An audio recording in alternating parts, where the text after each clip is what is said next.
A rather belated Happy New Year, everyone.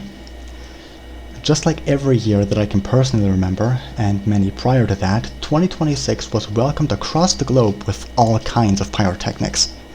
Many rockets were launched that day, all over the world. More important for this segue, New Year's resolutions were made, and presumably promptly drunken away. One of my resolutions is to learn how to draw. Consciously, it's been on my list for roughly 5 years now, but subconsciously it may have been an item for close to a full decade.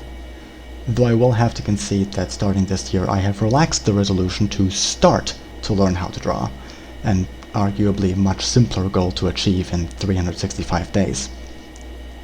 And it frustrates me to have to say this, but on the current trajectory, this goal will keep getting pushed back to 2027, 28, 29, to 2030. Why? Why? I've spent the last few years trying to answer this question. The same few years I didn't lift a single pencil for even just 1 hour. There's no simple 10-second answer, so I'm going to ask you to bear with me while I go through several stories. I feel that I owe that level of detail to a multifaceted problem such as this one. I suppose it would be best to start at the beginning, in the ancient year of 2002. I was born that year, and as far as my life is concerned, that was its only significant event. When it comes to art, the timeline starts out fairly blurred. I have some rather vivid memories, but no idea of their ordering. One such memory, and in fact the only one with a surviving artifact, comes from my time in kindergarten. The group I was in made a small exhibition of the solar system. I got to make the sun by painting a small polystyrene ball. It's still in my possession actually, although my red, orange, yellow depiction of our main sequence star would better fit as a painting of the surface of Venus. Fun fact, since every other body that was made was a planet, little old me assumed with full confidence that the sun was a planet too. In more historically accurate news, we did call Pluto a planet, so this probably took place before the International Astronomical Union robbed the solar system of its beloved 9th planet.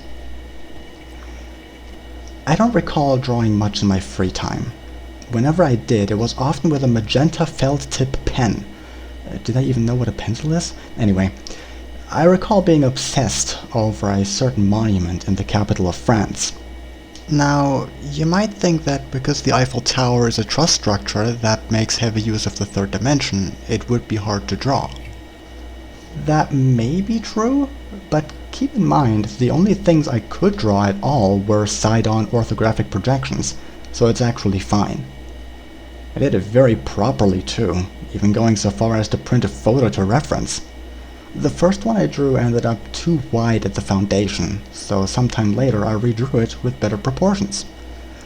I remember looking at my work with a sense of happiness. That sense did not last very long, however, in the grand scheme of things. Eventually it was time for primary education, and things went awry pretty much instantly. With qualifiable standards to satisfy, I quickly found myself overwhelmed.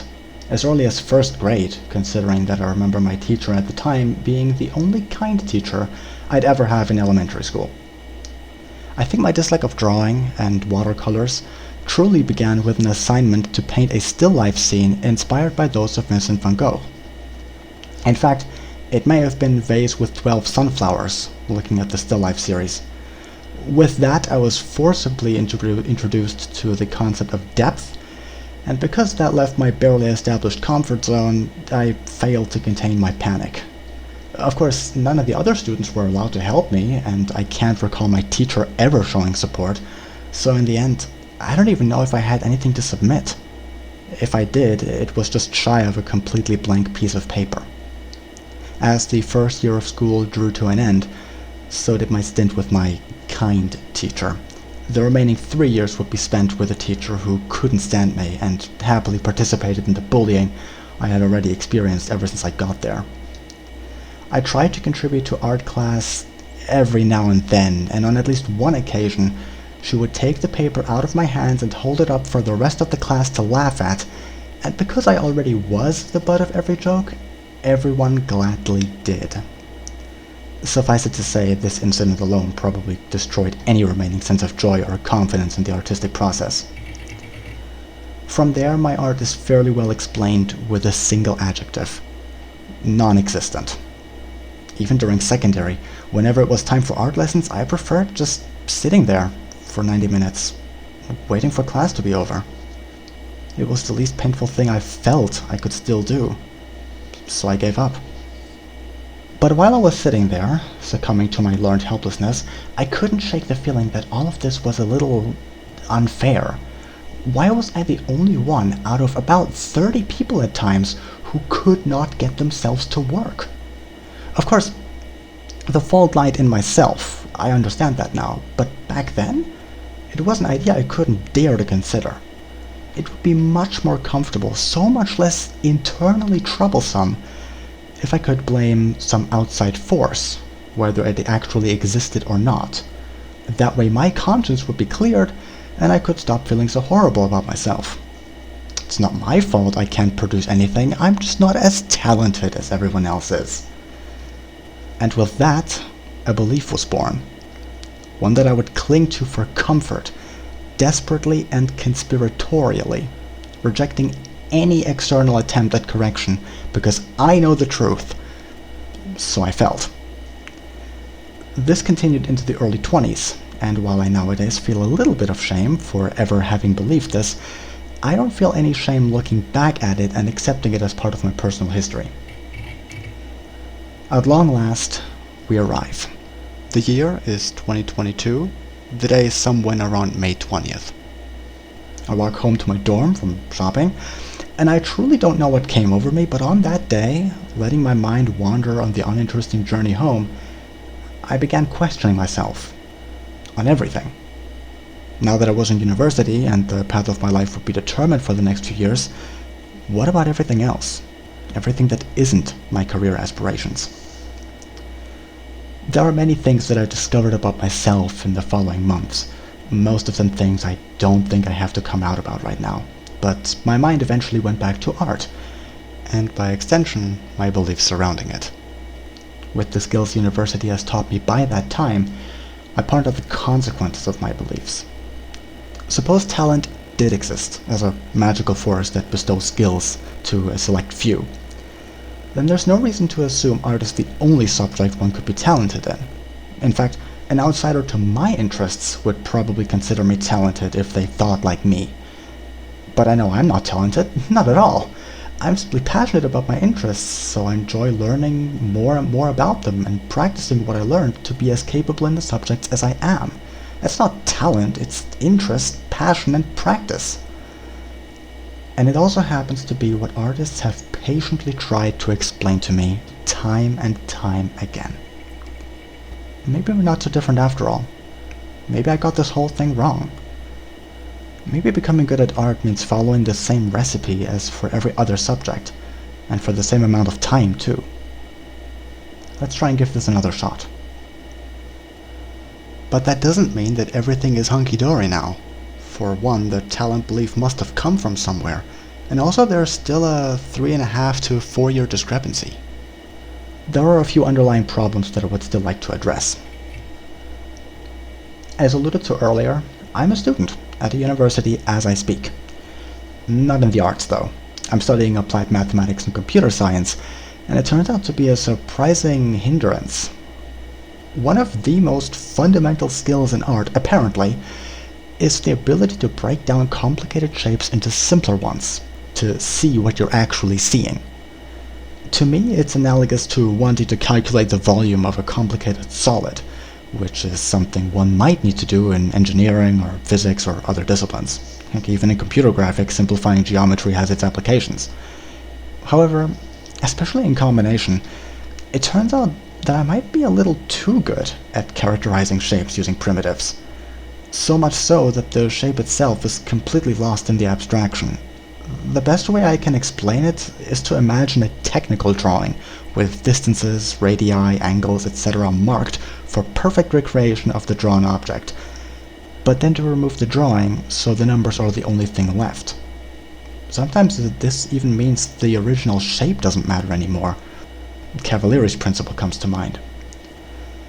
Especially in nature, more abstraction is still possible by modeling using fractals, but I think you get the point. I don't know how to dial back this skill to something that is usable in art, even before considering how to draw the simplified geometry. The triple integral has become more alluring than the prospect of drawing the shape. Another important mathematical discipline is statistics, finding patterns and meaningful information in sampled data. And for me, who loves to identify patterns, I have found a disappointing correlation between trying to draw much of anything and failing to do so. Remember how I said I hadn't picked up a pencil in ages? Not technically true, even outside of sketching as a mathematical aid, as if I created the Utah teapot. But it was too infrequent to properly count, mostly because the correlation actually does have a causation in the opposite direction. It's a strangely fantastic example of a death spiral. I keep setting myself up for failure more and more the longer I try. And seeing how that is my long-established pattern, I become increasingly less motivated to try again after 2 or 3 years have passed. There is another mechanism at play here though, the painful lack of instant gratification that is tragically unavoidable these days. Typing and compiling a Hello World program, or any source code really, is, so I'd argue, a form of instant gratification. You can immediately run the program and see it working. That's motivating. I'm also used to reading and sometimes constructing mathematical proofs. While thinking is hard and takes a while, the clear progress and discovery you make along the way is still a form of measurable success that inspires me to keep going in the proof. Infamously, this principle does not hold for art. At all. To the point where YouTube channels could dedicate themselves just to helping fellow artists ignore the long stretches of no observable progress. If experienced artists with clear improvements feel like they are sometimes just wasting their time, try to imagine how I'm feeling about the same with all the baggage I carry around. All of this is to say that I'm aware that it can take a very long time in art before your labor shows any good results, and it is something that I, so far, never experienced on such a magnitude before. Now, how do I fix any of this? I don't fully know, that's why I'm writing this. I do have a few ideas for mitigating the problems though, and trying to make the learning process more fun, though it cannot be any more gratifying as that is solely a temporal factor. I know I need to learn to disregard any former experiences, because those were made whilst skewing my results towards failure. Speaking of which, what even is a failure, and what is just bad because of lack of familiarity? Can it even be called bad under the latter set of circumstances? I also want to look for resources I can work with better. So far it's been through videos and blog posts. I've shied away from books because I cannot distinguish good ones from less suitable ones, especially on a personal rather than qualitative level. Perhaps that needs to stop. That is, I want to be open to book recommendations. Most important of all, I should probably look for my pencils soon. I'm not going to get very far at all if all I continue to do until the end of time is philosophize why I couldn't. There's one more thing I'd like to mention, sadly. Artists hate it, I hate it, the environment suffers because of it. Generative AI. It's a frustrating subject, especially for me, because the tech bros are right next door. I mean in terms of interests, not my university. Despite the fact I cannot deny an interest behind the math that makes it possible, I see it as a positive that I so far have not read a single paper on any of these technologies. I'm also unreasonably proud to have never used ChatGPT for anything. No messages were exchanged with it, as I look on in horror as people lose their minds to it. But even more horrifying than that is the uncomfortable realization that if it released just a few years earlier, I would still have had the mindset to praise it as a revolution. A truly sickening thought. I want to make this clear. AI lacks any feelings, any message, any intent, any soul, in whatever you want to call its output that may or may not look somewhat decent only if I took my glasses off beforehand. And even if what I'm going to be capable of 5 or 10 years from now is still mediocre at best, I will be mediocre knowing that considerably fewer trees will have died for all my small hexagonal wooden prisms with a conic tip and a graphite core combined than for a single data center. And that is the end of the scripted portion of this.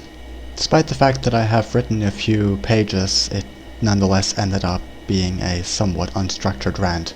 I hope I can be forgiven for that. I'm as much a stranger to writing for anyone excluding myself as I am to drawing for anyone including myself. To be entirely honest, I don't know what I'm expecting out of this. Honestly, I'm just kind of hoping for the best.